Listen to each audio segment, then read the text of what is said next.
بسم اللہ الرحمن الرحیم۔ مومنہ کی ساس نچلے متوسط طبقے سے تعلق رکھتی تھی۔ اس کا بیٹا CSS کر کے اچھی ملازمت میں آ گیا تھا، لہٰذا اب وہ اپنا معیار زندگی اونچا کرنا چاہتی تھی۔ اس کا یہی ایک اکلوتا بیٹا تھا۔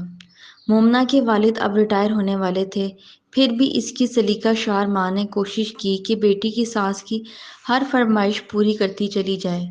اتفاق سے جب شادی طے ہو چکی تو مومنہ کی ساس نے مختلف طریقے سے پیغام بھیجنے شروع کیے اور اپنے مطالبات کو زبان دینا شروع کر دی۔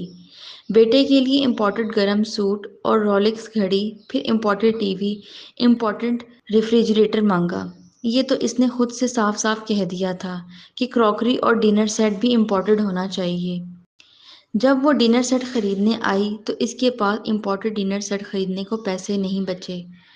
امپورٹڈ ڈنر سیٹ 1 لاکھ سے شروع ہو کر 5 لاکھ تک جاتے تھے۔ دکان پوچھتی ہوئی وہ اس گلی والی دکان پہ پہنچ گئی۔ باہر لکھا تھا جاپانی کراکری سٹور۔ اندر گئی تو امپورٹڈ جاپانی اور چینی برتنوں کے علاوہ پاکستانی ڈنر سیٹ بھی پڑے ہوئے تھے جن کی قیمتیں مناسب تھیں۔ برتن دکھانے کے بعد اس کو سوچ میں مگن دیکھ کر دکاندار نے پوچھا، آپ کا مسئلہ کیا ہے؟ حیران ہو کر اس نے دکاندار کی طرف دیکھا۔ 50 اور 60 کے درمیان اس کی عمر تھی اور کاروباری لحاظ سے وہ ایک ایک چیز دکھا رہا تھا۔ مومنہ بھی ماں کے ساتھ تھی۔ ماں کو خاموش دیکھ کر وہ بولی، امپورٹڈ ڈنر سیٹ تو بہت مہنگے ہیں، ہم نہیں خرید سکتے۔ کیا آپ ہمیں کوئی ایسا پاکستانی ڈنر سیٹ دکھا سکتے ہیں جو دیکھنے میں بالکل امپورٹڈ لگتا ہو؟ دکاندار مسکرایا، بی بی آپ نے پہلے کیوں نہیں بتایا؟ ہم تو روزانہ یہی کام کرتے ہیں، اس نے کہا۔ اس نے ایک بند الماری کھول دی اور بولا، آئیے بہن جی آپ دیکھ لیں۔ اس الماری میں 3-4 پاکستانی ڈنر سیٹ رکھے ہوئے تھے۔ وہ ان جاپانی سیٹوں کی ہو بہو نقل تھے جو 2 لاکھ روپے کی مالیت کے تھے اور انہوں نے باہر شوکیس میں دیکھے تھے۔ مومنہ نے جلدی سے پلیٹ ہاتھ میں لے کر اس کو الٹ پلٹ کر کے دیکھا، پیچھے کچھ بھی نہیں لکھا ہوا تھا۔ دکاندار تحمل سے بولا، لوگ فرمائش کرتے ہیں کہ پاکستانی ڈنر سیٹ کے پیچھے میڈ ان پاکستان نہ لکھوایا جائے، لیکن معیار میں یہ بالکل جاپانی سیٹ کے برابر ہے، بے شک ساتھ ساتھ رکھ کر دیکھ لیں۔ وہ باہر سے جاپانی ڈنر سیٹ کی ایک پلیٹ اٹھا لایا اور دونوں برابر میں رکھ دیں۔ واقعی بالکل ایک ڈیزائن تھا، ذرا بھی اصلی اور نقلی میں فرق نہیں لگ رہا تھا۔ مومنہ نے MA کیا ہوا تھا، سمجھدار تھی، پورا سیٹ اٹھا کر ایک ایک چیز پر غور کر رہی تھی۔ پھر ماں سے بولی، امی جی یہ ٹھیک ہے؟ ہاں تو ٹھیک ہے، ماں سوچتے ہوئے بولی، مگر پتہ نہیں اس کی قیمت کیا ہے۔ دکاندار بولا، آپ کے پاس کتنی گنجائش ہے؟ میں ویسا سیٹ آپ کو دکھا دوں؟ نہیں، سیٹ یہی مناسب ہے۔ مومنہ بولی، پورے مکمل سیٹ کی قیمت تو 50,000 روپے ہے، اگر اس میں سے کچھ پیس کم کر دیے جائیں تو قیمت اور بھی کم ہو جائے گی۔ 50,000؟ اس کی ماں حیرت سے بولی، آپ فیصلہ کریں، میں کچھ اور کم کر دوں گا۔ آپ تو دیکھ چکی ہیں جاپانی سیٹ 2 لاکھ روپے کا تھا، اگر ہم کچھ پیسز کم کروائی بغیر لیں تو آپ کتنی رعایت دیں گے؟ مومنہ بولی، آپ کو 45,000 میں دے دوں گا۔ دکاندار نے جواب دیا، ٹھیک ہے، ہم گھر جا کے فیصلہ کرتے ہیں۔ مومنہ کی امی نے کہا، نہیں بہن، ابھی فیصلہ کر لیں، چیزیں پڑی نہیں رہتی، بک جاتی ہیں۔ یہ تو بالکل امپورٹڈ لگتا ہے اور اب یہ آخری سیٹ رہ گیا ہے، اس کی بہت مانگ ہے، آپ لے جائیں، پیسے کل دے دینا۔ چنانچہ تھوڑی سی بحث کے بعد انہوں نے یہ سیٹ خرید لیا اور گھر آ گئے۔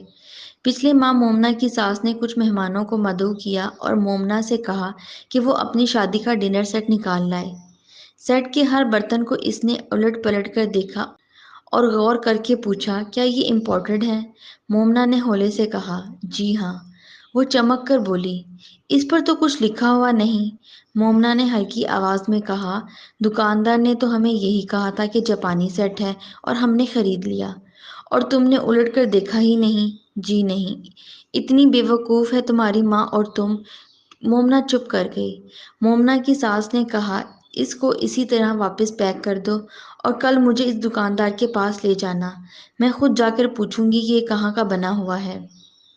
مومنا نے سیٹ پھر اسی طرح پیک کر دیا، لیکن اپنے شوہر کو یہ بات نہ بتا سکی کیونکہ وہ اپنے دفتری کام سے شہر سے باہر گیا ہوا تھا۔ اس نے ہفتے بعد آنا تھا۔ مومنا کی ساس اس کے جہیز کی ہر چیز میں کیڑے نکال چکی تھی، حتیٰ کہ اسے سونے کے وہ کنگن بھی پسند نہیں آئے جو اس کی ماں نے اسے دیے تھے۔ وہ سنار کے پاس جا کر ان کی قیمت بھی لگوا آئی اور کئی بار مومنا کو سنا چکی تھی۔ مومنا کی چھوٹی 3 بہنیں گھر بیٹھی ہوئی تھیں، اس لیے وہ ایسی جلی کوٹی سن کر ہمیشہ خاموش رہتی۔ آج جب اس کی ساس نے رکشہ منگوا کر اسے ڈنر سیٹ لے کر بازار چلنے کو کہا تو وہ انکار یا احتجاج نہ کر سکی اور ساتھ چل پڑی۔ گو اس نے دکان ڈھونڈنے میں کافی دیر لگائی، تاہم اسے دکان ڈھونڈنا ہی پڑی۔ بامشکل اتنا بھاری ڈبہ اٹھا کر جب وہ اندر داخل ہوئے تو کاؤنٹر پہ ایک جوان لڑکا بیٹھا تھا۔ وہ گھبرا گئی، آگے آ کے بولی، وہ جو بزرگ یہاں بیٹھتے ہیں کہاں ہیں؟ لڑکا کھڑا ہو گیا، بولا، وہ میرے والد ہیں، نماز پڑھنے گئے ہیں، ابھی آ جائیں گے۔ فرمائیے، میں آپ کی کیا خدمت کر سکتا ہوں؟ نہیں، ہم ان کا انتظار کر لیں گے، مومنا نے کہا۔ اس کی ساس ایک سٹول پر بیٹھ گئی اور ہانپنے لگی۔ مومنا ادھر ادھر دیکھ کر بیٹھنے کی جگہ ڈھونڈ ہی رہی تھی کہ دکاندار آ گیا۔ مومنا نے اپنی آنکھوں میں نصیب کا سارا دکھ بھر کر اس کو دیکھا اور دیکھتی ہی رہی۔ وہ بھی حیران ہو کر برقع پوش لڑکی کو دیکھنے لگا، پھر سٹول پر بیٹھی اس کی ساس کو دیکھا اور آگے آ گیا۔ جی فرمائیے، ساس کے پاس آ کر بولا۔ اب مومنا ڈبہ آگے کر کے بولی، یہ ڈنر سیٹ ہم نے آپ کی۔ ابھی اتنا ہی کہا تھا کہ اس کی ساس کھڑی ہو گئی اور کرخت لہجے میں بولی، کیا یہ ڈنر سیٹ امپورٹنٹ ہے؟ بس اتنا بتا دیں۔ دکاندار نے پہلے مومنا کی طرف دیکھا، اس کی آنکھوں میں نمی تھی اور نمی میں ایک التجا تیر رہی تھی، یوں لگتا تھا ابھی روئی کہ روئی۔ دکاندار نے کہا، میں دیکھے بغیر کیسے بتا سکتا ہوں؟ ڈبہ آپ کے آگے پڑا ہوا ہے، کھول کر دیکھ لیں۔ دکاندار ڈبہ کھولنے لگا، اس کا بیٹا بھی آگے آ کر اس کا ہاتھ بٹانے لگا۔ پھر اس نے 2-4 پلیٹیں نکال لیں اور الٹ پلٹ کر دیکھتا رہا۔ ایک نظر اس نے مومنا پر ڈالی، اس کے چہرے پہ عجیب بے چارگی تھی۔ ساس ساتھ کھڑی ہوئی تھی۔ مومنا منہ سے کچھ کہہ نہ سکتی تھی، بس آنکھوں ہی سے اپنی بے بسی کا اظہار کر رہی تھی۔ بی بی، آپ اس کی رسید لائی ہیں؟ دکاندار نے براہ راست مومنا سے پوچھا۔ جی نہیں، پتہ نہیں اب رسید ہوگی یا گم ہو چکی ہے، میری شادی کو 2 مہینے ہو گئے ہیں۔ دکاندار کی سمجھ میں ساری بات آ گئی۔ رسید سے کیا مطلب؟ آپ دکاندار ہیں، آپ نے سیٹ بیچا ہے، آپ کو معلوم ہونا چاہیے یہ پاکستانی ہے یا امپورٹنٹ۔ ساس تلخ لہجے میں بولی۔ جی جی، وہ آرام سے بولا، میرا خیال تھا یہ شاید آپ واپس لوٹانے کو لائی ہیں۔ ٹھیک ہے، پہلے بتاؤ کیا یہ جاپانی سیٹ ہے؟ دکاندار ذرا سا مسکرایا۔ مومنا کی سانس حلق میں پھنسنے لگی۔ وہ بولا، محترمہ، یہ امپورٹڈ ڈنر سیٹ ہے، ہم براہ راست جاپان سے کراکری منگواتے ہیں۔ چونکہ پاکستان میں آئے دن امپورٹ ایکسپورٹ کے قانون بدلتے رہتے ہیں، اس لیے ہم انہیں ہدایت دیتے ہیں کہ کچھ برتنوں پر میڈ ان جاپان نہ لکھا جائے، اس سے ہمیں فائدہ ہو جاتا ہے۔ اچھا، اس کی ساس غصے سے چمک کر بولی۔ اچھا بتاؤ، تم نے کتنے کا دیا تھا؟ 1 لاکھ کا، اس کے منہ سے اچانک نکل گیا۔ مومنا کا رنگ فک ہو گیا۔ اس کی ساس اسی لہجے میں بولی، ہمیں یہ پسند نہیں آیا، استعمال بھی نہیں ہوا، یہ واپس لے لو اور ہمیں رقم لوٹا دو۔